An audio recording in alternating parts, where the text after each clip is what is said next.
Assalamualaikum warahmatullahi wabarakatuh. Apa kabarnya anak-anak? Alhamdulillah luar biasa, tetap semangat di SD Al-Husna. Allahu Akbar. Baiklah anak-anak, kita setiap hari harus rajin belajar, tetap semangat. Walaupun kita masih belajar melalui pembelajaran daring atau pembelajaran melalui video. Baiklah anak-anak, jumpa lagi dengan saya Bapak Slamet Riyadi dalam pelajaran pendidikan agama Islam dan budi pekerti. Baiklah anak-anak, dalam pertemuan kali ini kita mengulangi pelajaran yang kemarin, yaitu Nabi Muhammad SAW teladanku.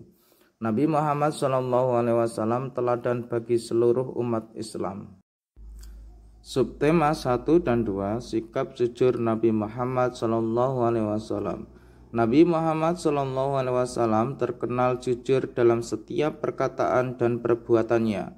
Dengan kejujurannya, beliau mendapat gelar Al-Amin. Sejak kecil, Nabi Muhammad SAW memiliki sifat jujur. Beliau dikenal sebagai pedagang yang jujur, juga sebagai pemimpin yang jujur. Untuk lebih lengkapnya, mari kita simak video berikut ini. Jujur seperti Rasulullah. Usai belajar mengaji, Gagah bertanya kepada Ustadz, "Ustadz, apakah ada orang yang selalu jujur?" Jawab Ustadz, "Ada." "Siapa?" Ayu penasaran. "Ia adalah Rasulullah SAW. Ustadz akan menceritakan kehidupan beliau yang penuh kejujuran. Yuk kita simak kisahnya. Di kota suci Mekah, dahulu di masa jahiliyah, seorang nabi diutus Allah Subhanahu wa Ta'ala, orang yang jujur dan amanah. Ia Muhammad Rasulullah Sallallahu Alaihi Wasallam. Akhlaknya selalu terjaga. Ia santun dan suka berderma. Selalu jujur berkata-katanya. Gelarnya Al-Amin, yaitu yang dapat dipercaya. Rajin dan jujur sejak belia, Muhammad SAW dipercaya menjadi gembala. Teman-temannya pun suka karena ramah dan baik hatinya, juga sopan dalam bercanda. Waktu muda, Muhammad SAW adalah seorang pedagang. Ia jujur menjelaskan keadaan barang. Ia tepat kalau menimbang.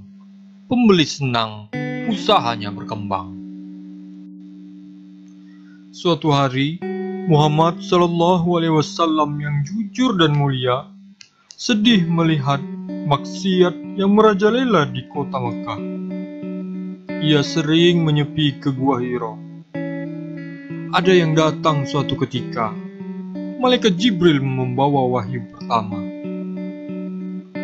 Setelah Rasulullah SAW mendapatkan wahyu, kemudian Rasulullah SAW mendakwahi teman-teman dan keluarga-keluarganya, sehingga umat Islam bertambah jumlahnya.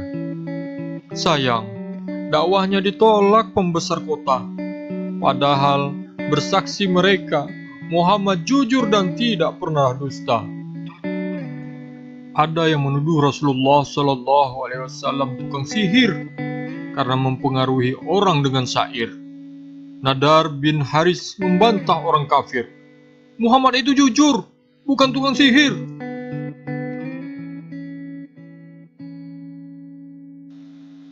Rasulullah SAW suatu ketika menyampaikan berita. Semalam ia diperjalankan ke Masjidil Aqsa. Lalu ia naik ke Sidratul Muntaha. Banyak yang mengingkarinya, namun Abu Bakar langsung membenarkannya. Sungguh engkau yang terpercaya.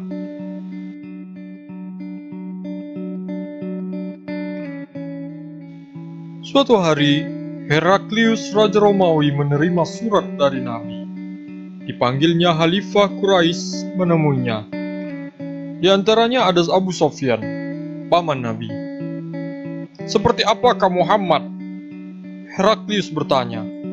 Abu Sofyan menjawab, ia bukan keluarga raja.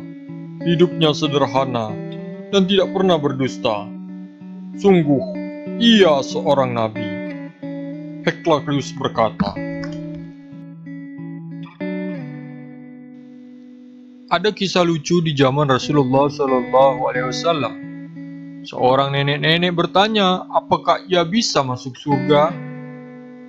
Rasulullah SAW pun menjawab, di surga tidak ada nenek-nenek. Nabi bercanda. Sang nenek-nenek pun sedih tak terkira. Nabi tersenyum dan menghiburnya. Di surga kelak, nenek kembali muda dan jelita. Demikianlah kisah hidup Rasulullah SAW yang selalu bersikap jujur. Kalian siap belajar jujur seperti beliau kan? Mari kita tutup pengajian kita dengan hamdalah. Alhamdulillahi Rabbil Alamin.